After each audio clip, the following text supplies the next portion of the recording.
Hello, Seventh-day Ascendist children, to the Indigo children. The Unofficial Tool podcast, Disgustipated, that goes elbow deep, overthinking and analyzing Tool songs.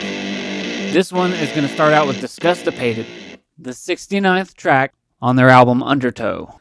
Keep in mind that this podcast is unofficial, that these are my opinions and will involve some speculation, with the large hooker with a penis serving of facts. I did research, and I'll put the links in the description. At least I will attempt to keep my artist brain on one theme at a time. Tool are the masteries of mysterious music, imagery, and hiding references to the occult, or hidden knowledge. In their music, their liner notes, the album covers, the videos, you name it. Interviews, they will mislead and say things just for the humor of it, which is basically what I'm doing in the trolling comments. Tool is a cavern of treasures which no one has been to. Welcome to the Disgustipated podcast. Please like, subscribe, just brush up gently, sensually even, against the like button and the subscription, because, well, I'll be covering some interesting themes. Problem 8 next month.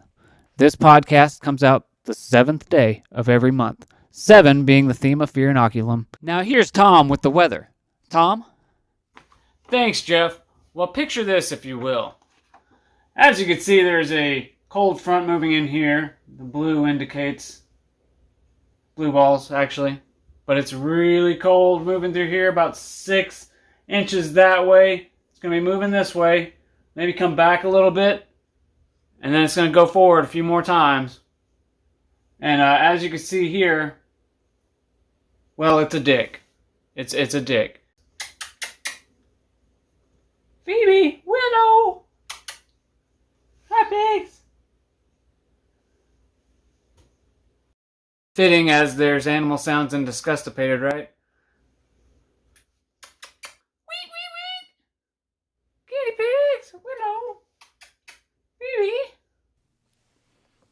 Alright, thanks, Tom. Now we're going to get into the thick of it. Disgustipated.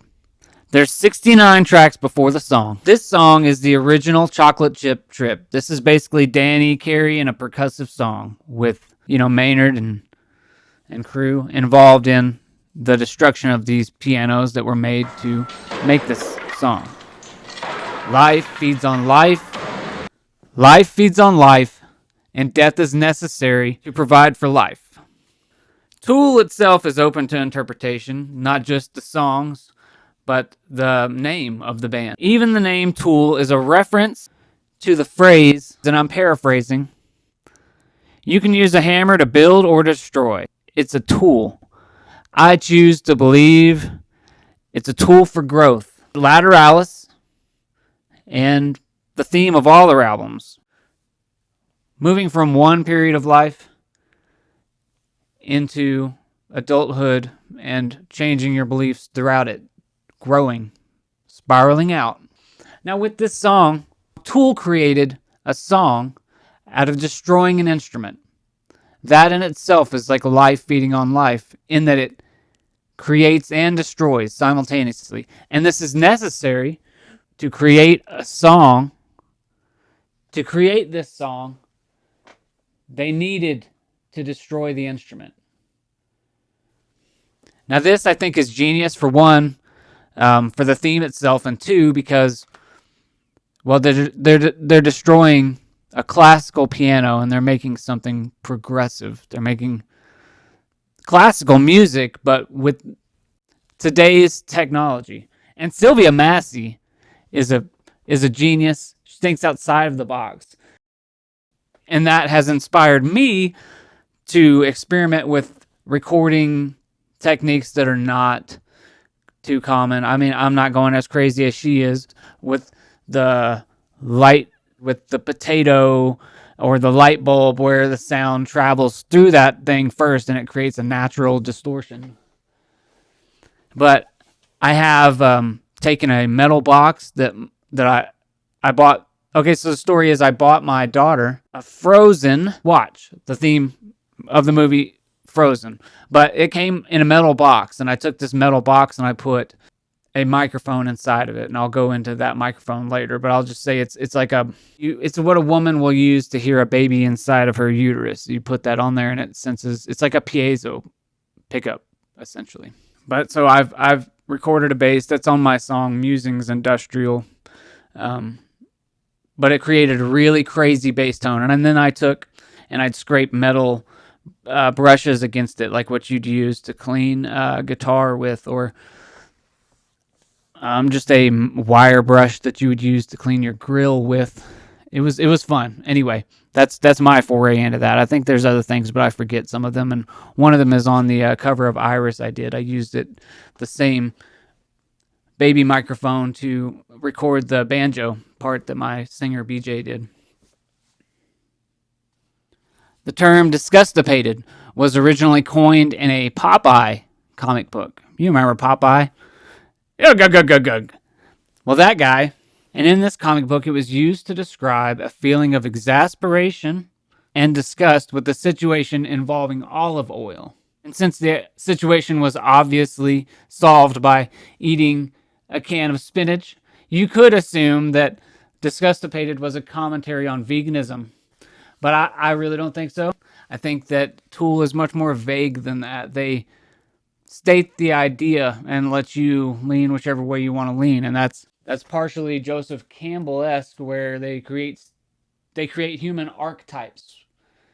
You could be one of several different personality types, and that's defined by how you align your moral compass and what you are likely to choose and what you focus on the most in life. And also, as you move through life, you experience the same things that other humans have experienced before you, such as the death of your father, coming to terms with childhood anger. Okay, real quick, guys, I just want to apologize for any weirdness, and I will get better at this. It's just very strange. And that's partially what inspired the glasses, and partially the theatrics of Tool, and partially because, well, it just looks fucking cool. Okay, now into the track. It starts out with percussion, obviously, and the baying of sheep. And then Reverend Maynard starts with his speech. His speech is partially describing fear. It's partially social change and how people that don't think for themselves, such as sheep, will follow the way it's leading rather than the way that it should go. The logical path or the path of thinking for themselves. But in a sense, everything works out, I think, anyway. Maybe I'm too positive for my own good and it's naive, but I think that it all works out. So Reverend Maynard and just the idea of the cultishness of Tool inspired the hashtag Seventh-day Ascendist. The Ascendist coming from the song Ascending, which was originally the title for Descending. It was Ascending, Descending. So maybe there was originally two parts. And they decided to make it one long song, which is so lovely. Seriously, though, I love Fear Inoculum. I think it's very meditative. In those songs, Maynard speaks so little that you can have your own thoughts and revelations rather than following the path of the narrator. So back to Reverend Maynard, he inspired not only the hashtag Seventh-day Ascendist, but also Amish Maynard, in a sense. Amish Maynard actually came from a picture that I did where my father took me, my brother, and 8 of our friends. I guess it's counting him. So 7 of our friends. We all went to a Tool concert across country in St. Louis. Now, we lived in Tennessee. And my father, as well as myself, we're from Texas, but my parents got divorced and we moved to Tennessee. So my father drives 14 hours to come visit us. And one time, he took us all to a Tool concert in St. Louis, Missouri on July 26th, 2010. And then we took a big group picture I took different pictures of Maynard saved on my phone. I face swapped his face onto my friends' faces and mine and everybody in the picture. And the joke was, We love the Tool show so much that you could see it on all our faces. Anyway, so I posted that picture in my Tool group, and shout outs to Dan Hovis, one of the admins in the Tool group. He made a joke, much like the meme, that says, "My therapist, Amish Maynard isn't real, he can't hurt you. Amish Maynard." So I took Amish Maynard and I ran with it. I created a profile for him, and I use him as kind of a joke. Like, I can't tell if he's the gimp or if he is the prophet of the Seventh-day Ascendist. Or maybe he's both. Can't you be both? But the rules in Seventh-day Ascendist, there's 1, don't fuck anybody but Amish Maynard. And 2, go fuck yourself. Back to Reverend Maynard. His speech is poking fun at religion and fear-mongering. Sheep won't question, they'll just follow each other. They'll follow the person speaking in complex language, Reverend Maynard, and spooky language, to use the George Carlin term. Spooky language. His joke on the 10 Commandments is hilarious. You got to look that up. Now, if you're familiar with Scientology and L. Ronnie did some experiments measuring tomatoes for thetans. He found positive and negative thetans, and he said that he can cure them. Which reminds me of the water experiments where they froze water and they wrote different words on them. Some words like love and some words like hate. And it changed the molecules into jagged shapes or more symmetrical, beautiful shapes. I don't know if these experiments were done well enough to be repeatable, and I've heard otherwise, actually. But it also reminds me of the Neil Gaiman show, Good Omens. Well, it was a book first, and the show did a pretty good job of recreating it.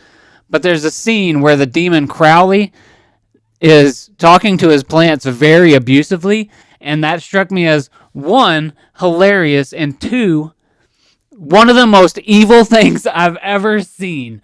Because, if you talk to a plant, it grows and flourishes. At least that's what they say. I've never experimented with that, but apparently plants like to be talked to. But he talks to them abusively and mean, and you can see them like shriveling away from him in fear, and it was the most hilarious thing to me. I loved the show just for that, and I don't think that part was in the book, but Crowley was famous.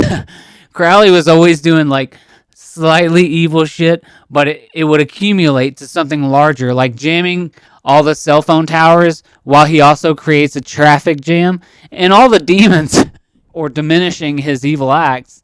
But Crowley is a new age demon. So anyway, just check out that book by Neil Gaiman. So Reverend Maynard uses the fear of damnation, complex language, religion, and fear, spooky language, to make the sheep believe that the carrots have a consciousness and feel pain despite not having a nervous system, and to throw out logic, to think of them as living beings despite not knowing otherwise. And they could actually be, and we may come to find that later, but there's no proof that they feel pain, and that they're not here for our own consumption. Life feeding on life. This is necessary. But the phrase, "damn you, let the rabbits wear glasses," is a complex statement because, well, it's ludicrous. It's just a funny image.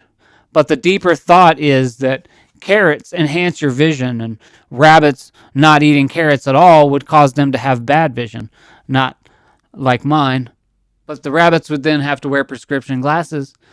And there's a rumor online that Disgustipated was based on a children's book, which it may have been, but I wasn't able to research all the children's books, and it would have to have likely been read to them as a child for it to inspire the song.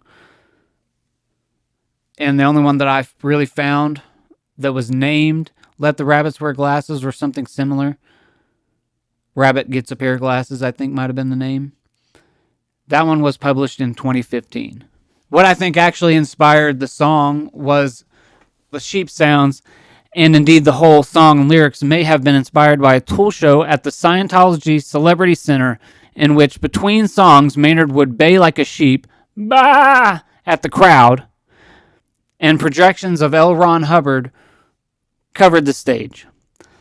And I'll put a link in the description of the video to that video, and also all of the research that I've done, some of the quotes, and other things.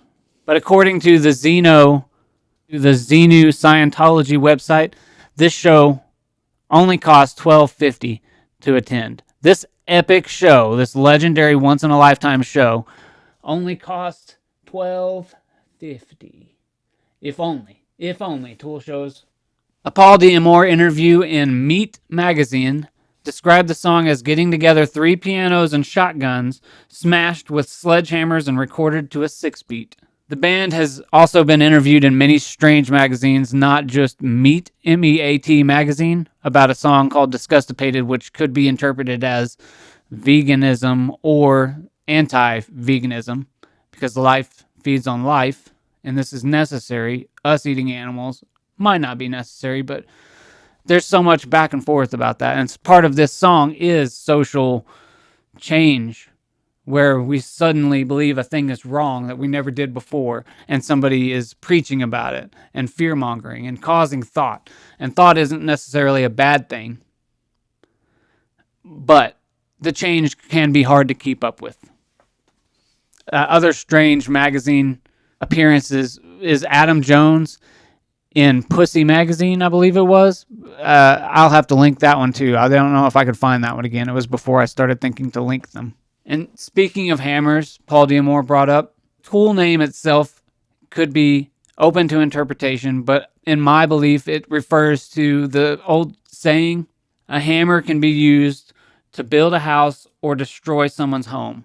A quote by Noam Chomsky. But the name Tool could also refer to the military phrase tool, which is used as an insult, meaning a follower or someone used as a tool, not thinking for themselves and being manipulated.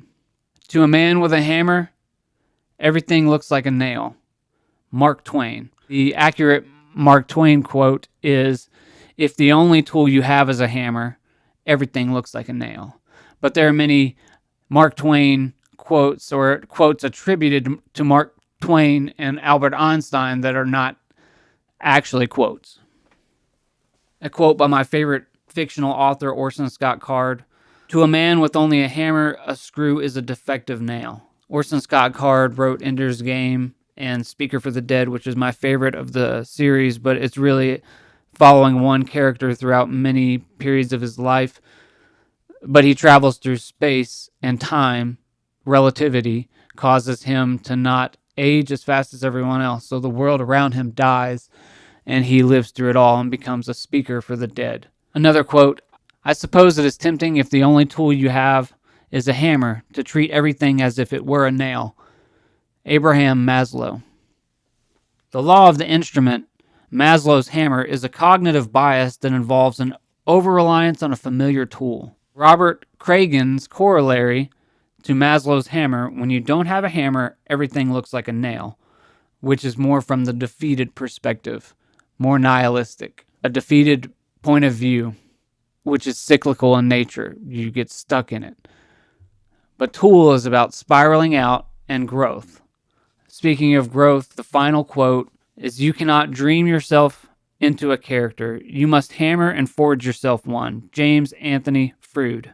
If you follow Tool's career and discography from Opiate to Undertow to Lateralis, 10,000 Days to Fear Inoculum, which is more meditative and balanced. Fear is the parent of cruelty, starting with Undertow and Opiate with all of the rage and the battle to fight fear as you grow older. Because as they say, I think the phrase is, there are no atheists in the foxhole.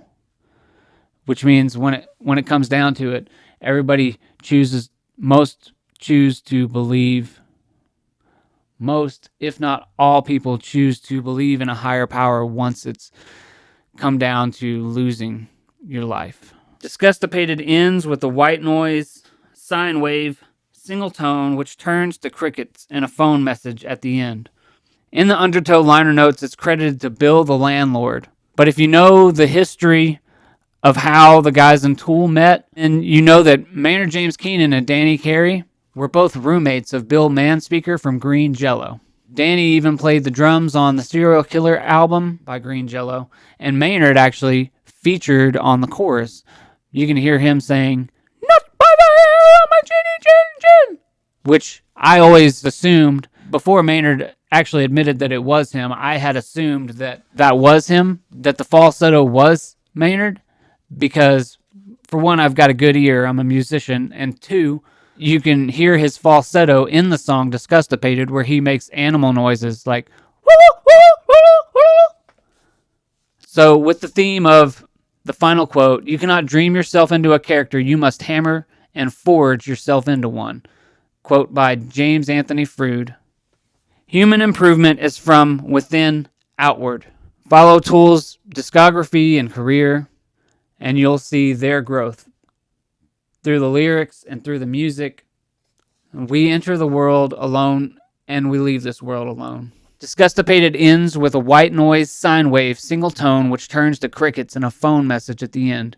In the Undertow liner notes, it is credited to Bill the Landlord. If you know their history, you know that Bill the Landlord is likely Bill Manspeaker, because Danny and Maynard James Keenan were both roommates at the Jello loft with Bill Manspeaker. Charles Bill Manspeaker is the father of Green Jello, and in a way the grandfather of Tool, because they both met through Bill. So the godfather of Tool admitted to recording this phone message. This is also not the only phone message on a Tool album. If you recall, between 46 and 2 and Hooker with a Penis, message to Harry Manback. Manback, Manspeaker. Is there a connection? I suppose we'll never know. Or will we? So Message to Harry Manback is attributed by members of the band to a friend of a friend of a friend who attended a party at the Jello loft before anyone realized that no one knew him. Apparently they kicked him out of the party, and he left this message on their phone machine. Answering machine? Whatever that thing used to be called. But I believe this to be a fictional story, much like Lachrymology, the art of crying, because he would have to consent to usage on the album, and how to get the phone number being a stranger. Plus, they put on shows at the Jello loft, which is likely to involve strangers. Question authority, even Tool, even the authorities on Tool. Question authority, think for yourself. Tool themselves mislead us. They put out a fake album track list for Lateralis, which, speaking of which, next episode revolves around Lateralis. It's a full return, a Saturn return. I'm going to go into Problem 8. If you know anything about Problem 8, it's the hidden Tool song, quote unquote, that I believe is hidden. I'll just go into that next month. On the 7th, Seventh Day Ascendist. Okay, if you have any ideas for future themes for the show, let me know in the comments section. Remember to brush up against that like button. Sensually, just lightly, even sexy, even breathe on it a little bit. Like and subscribe. Next month on the 7th, Seventh Day Ascendist, I'm going to go into Problem 8. And right here is blue paint. I'm going to go elbow deep into the blue. Maynard used to paint himself blue, Anima, if you know anything about it, which likely you do because you're a Seventh Day Ascendist and you're here. But I'm going to paint my arm blue in honor of Stinkfist and Lateralis, 20th anniversary of Lateralis. Matter of fact, I'm going to show off some of my collection, my Lateralis collection. Something from that collection anyway. I've got quite the extensive Tool collection. But before we go into the next part, let's check in with Tom with the weather. Thanks, Jeff. And as I said, you can really see that I'm watching the weather change right here. About 6 inches that way, back this way, and right back that way. Probably with more force and speed. Back to you, Jeff. Thanks, Tom. That was riveting. Okay, for this month's Tool collection segment,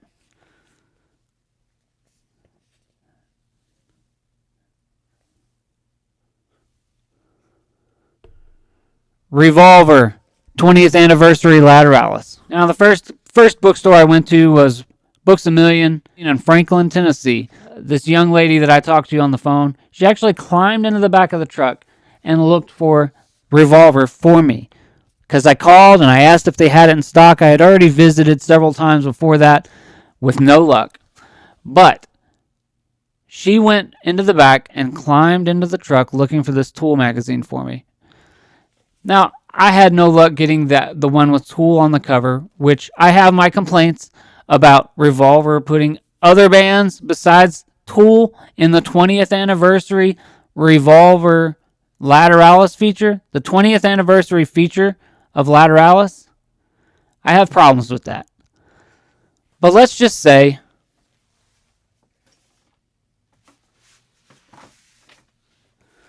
I visited other places and I found the Lateralis 20th anniversary Tool cover Revolver at Barnes & Noble. Now let me say that Barnes & Noble can go suck my balls. Although I'm grateful for having gotten it there. But more than that, Books A Million and Murfreesboro can go suck my balls. There were 6 people behind the register, and I even offered $5 to the first person to go back there and dig in the truck for me because they said they couldn't do it, and I offered them $5. They said, oh, we can't take tips, which I was like, okay, yeah, I understand that. What about hugs? Hugs? Nobody wanted them. 6 people back there, and nobody could go dig for it for me, which, like I said, I'm very grateful to the girl that I talked to at the Franklin Books A Million because she was actually more than willing, and she was happy that she found it for me. I thought that was very nice. Thanks, Books A Million in Franklin. I actually bought a membership there, which I don't usually do, but either way, I saved a lot of money there on things for the kids. And by the way, this isn't a Books A Million plug. I'm just very grateful for when people go the extra mile to make sure that I get the thing I'm looking for. Now to the part where I'm disgustipated. Yes, that's right. I'm going to try to do a Disgustipated segment where I'm going to go into this week's Disgustipation. Because, well, I'm disgustipated by the forced scarcity just to drive up the prices of things that we see so much in the world today. Now, I don't know if you see it, but I have an artist brain. Check out Echoes of Iris. We've done all the music for this, and I'm a guitar player, and I write songs. Echoes of Iris. Anyway, artist brain. I just draw. I see patterns. I see patterns in things that don't even have patterns. And sometimes I consider the fact that maybe there's so much information traveling in the world nowadays. There's more information than ever before being thought and created, which would lead to more synchronicities and more things overlapping, because I do believe that it's possible that we live in a simulation. I don't know that to be fact. I'm stuck in the middle somewhere. But just like Tool, so much of life is open to experience and interpretation. Tool's lyrics changes over time for me. And let me just say that my only real experience with Tool is that I listened to him in a factory for 15 years of my life. This is my only real qualification to speak on Tool, is that I literally listened to it for 15 years in a factory doing monotonous work. I would listen to Tool constantly and think about it. And that's where I made the connection that Disgustipated was created by destroying something. And the life feeds on life and destruction. And that's really what started making me think deeper about Tool. And another thing that I realized was the deepness of the song Prison Sex, which is the 3rd episode. I'm going to go into that. But remember, next month is Problem 8, and I'm going to do my very best to collect all the research. I've already come across a lot of it, and there's some interesting things out there about this hidden Tool song, which they could just be fucking with us because that's Tool, and they lead us to believe things that might not be true because they're trolls.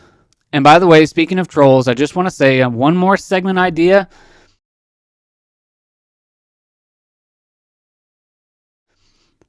And I'm going to need you guys' feedback on this. So let me know in the comments. But it's a comments thing. So I make references to Tool as Disgustipated. So if you see Disgustipated podcast comments, usually it's going to be trolling, it's going to be Tool lyrics, it's going to be references to something, and most of the time it's jokes because honestly it's hilarious to me. My dad was a Tool dad. If you read the hashtags, you'll find all kinds of jokes in there as well. Even Amish Maynard himself is a joke. But my dad was a Tool dad, and he was hilarious. And I'm trying to channel his humor through this because that's one of the gifts that he gave me was, well, fucking striking good looks and humor. And he encouraged me musically. He bought me guitars. He encouraged me musically. He would attend my shows. But either way, some of this is a tribute to my dad. Rest in peace.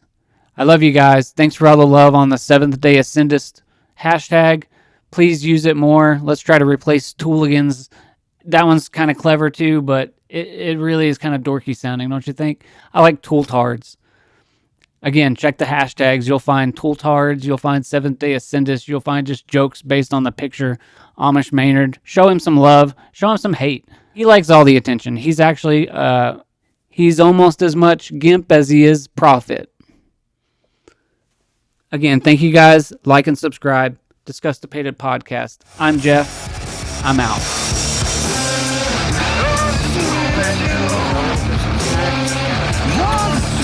TV, hello. Y'all ready?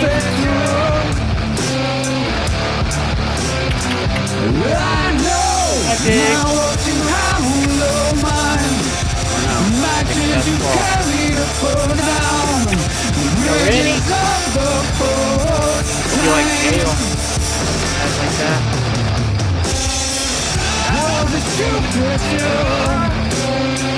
Little camera shy.